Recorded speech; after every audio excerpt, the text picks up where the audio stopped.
চুরি যাওয়া বাইক উদ্ধার করলো মেলাঘর থানার পুলিশ। ধন্যবাদ জানালো বাইকের মালিক মেলাঘর থানার পুলিশকে। মেলাঘর থানাধীন নলছর ব্লক এলাকায় মৃত রতনলাল ভৌমিকের ছেলে বিশ্বজিৎ ভৌমিক গত 16 ফেব্রুয়ারিতে নলছর ভিউসি এলাকার মূল সড়কে নিজের বাইকটি রেখে জমিতে যান কাজ করতে। কাজ করে এসে দেখে নির্দিষ্ট স্থানে তার বাইকটি নেই। এরপর বিভিন্ন জায়গায় খোঁজাখুঁজি করে তিনি বাইকটির সন্ধান না পেয়ে বাইকের মালিক বিশ্বজিৎ ভৌমিক মেলাঘর থানায় একটি জেনারেল ডায়েরি করেন। মেলাঘর থানার পুলিশ তদন্তে নামে। এদিকে রবিবার রাতে মেলাঘর থানার এসআই তৈমুর রহমান মোহনভোগ কালাপানিয়া এলাকায় বিভিন্ন যানবাহন চেকিং এ বসেন এবং পুলিশের কাছে আগাম খবর ছিল চুরি হওয়া বাইকটি নিয়ে চোরের রাস্তা দিয়ে চলাফেরা করে। পুলিশ এই খবরের উপর ভিত্তি করে সেদিন ওত পেতে বসে থাকে।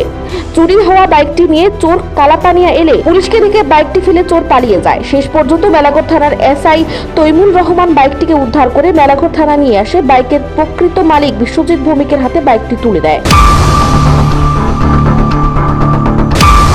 2024 নলছর বিউসি এরিয়া থেকে রাত্রিবেলা একটি মোটর বাইক চুরি হয়। পরের দিন সকালবেলা বাইকের মালিক বিশ্বজিৎ ভৌমিক উনি এসে থানাকে এ ব্যাপারে ইনফর্ম করেন। অ্যাকর্ডিংলি পুলিশ এই ইনফরমেশন মূলে বিভিন্ন জায়গাতে তল্লাশি অভিযান জারি রাখে।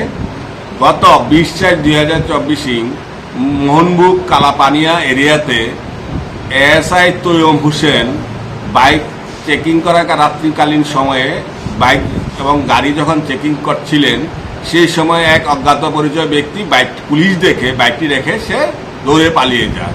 পরবর্তী সময় মালিক এখানে না আসা বাইকটি রেখে থানাতে নিয়ে আসে এবং আমরা বুঝতে পারি যে ওই বাইকটার মালিক বিশ্বজিৎ ভৌমিক যে বাইকের মালিক তাই নিয়ে আমরা এই ব্যাপারে ইনফর্ম করি।